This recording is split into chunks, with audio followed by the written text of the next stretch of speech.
Setiap hari, Nabila selalu menyempatkan diri untuk membaca.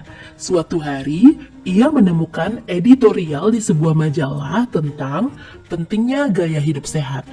Artikel tersebut menjelaskan secara rinci tentang manfaat yang diperoleh ketika kita menjalankan gaya hidup sehat. Setelah membaca artikel tersebut, Nabila bertekad untuk menerapkan pola hidup sehat secara konsisten. Nah, teman-teman, dalam bahasa Inggris, jenis artikel yang dibaca Nabila tadi merupakan analytical exposition. So, in this video, we are going to learn analytical exposition. What is analytical exposition? Analytical exposition is a text that elaborates the writer's idea about the phenomenon surrounding.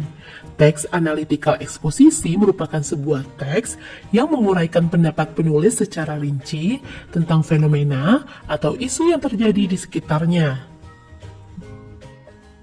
Social function of analytical exposition is to persuade the reader that the idea is important matter and to analyze the topic that the thesis or opinion is correct by developing an argument to support it.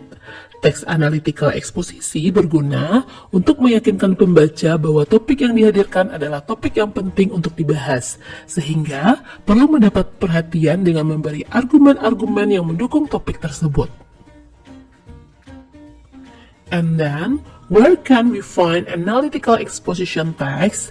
Teks analytical eksposisi umumnya dapat kita temukan di artikel ilmiah, jurnal, majalah, dan bagian tajuk rencana atau editorial suatu koran atau media massa. So, the purpose of analytical exposition texts are, first, to persuade the reader that the issue is an important matter, untuk meyakinkan pembaca bahwa topik yang ditulis penting untuk dibahas. Second, to convince the reader that the topics presented was an important topic to be discussed or gained attention by way of providing arguments or opinion that support the main idea or topic. Untuk mendapatkan perhatian pembaca dengan cara memberikan pendapat-pendapat yang mendukung topik pembahasan tersebut. Next, we come to the generic structure in analytical exposition text. First, thesis, introducing the topic and indicating the writer's point of view, memperkenalkan topik dan menunjukkan sudut pandang penulis. Second, argument, explaining the argument to support the writer's position, menjelaskan argumen untuk mendukung posisi penulis. Jumlah argumen yang disajikan mungkin berbeda, tetapi setiap argumen harus didukung oleh bukti-bukti yang kuat dan penjelasan yang logis. The last, reiteration, restating the writer's point of view to strengthen the thesis, menyatakan kembali sudut pandang penulis untuk memperkuat pendapat penulis. Now, let's see generic structure in example of analytical exposition text. Pada contoh teks analytical eksposisi yang berjudul 5 Drinks to Help You Lose Weight ini, kita bisa melihat langsung generic structure-nya. Paragraf pertama mengenalkan tentang cara-cara menurunkan berat badan, salah satunya dengan mengonsumsi minuman-minuman sehat. Bagian ini menunjukkan sudut pandang penulis tentang topik yang akan dibahas, sehingga generic structure-nya adalah tesis. Paragraf kedua menjelaskan minuman sehat yang pertama yaitu air putih. Bagian ini merupakan argumen. Paragraf ketiga menjelaskan minuman yang sehat kedua yaitu jus sayuran. Paragraf keempat, kelima, dan keenam menjelaskan minuman sehat berikutnya yaitu teh tanpa gula, kopi hitam, dan susu skim.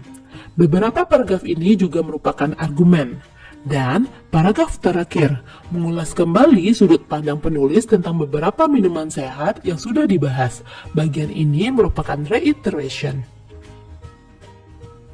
In analytical exposition, there are some language features.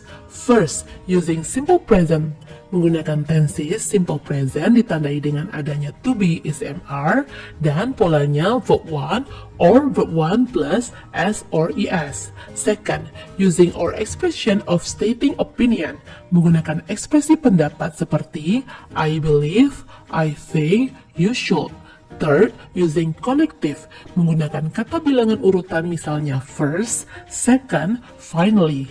Next, using passive voice, menggunakan kalimat pasif yang polanya to be plus verb 3. And the last, using conjunction, menggunakan kata hubung seperti consequently, similar to, although. Nah, teman-teman, berikut ini beberapa tipe kata hubung atau konjungsi yang bisa digunakan dalam teks analytical eksposisi. Pertama, causal conjunction. Contohnya, consequently, therefore, because, since, because of, as a result. Kedua, contrast conjunction seperti different from, similar to, instead of. Ketiga, conjunctive conjunction, misalnya although, even though. Agar teman-teman lebih paham tentang teks analytical exposition ini, yuk kita bahas language features-nya. Pertama, using simple present tense. Misalnya pada penggunaan kata make, don't need, are, is.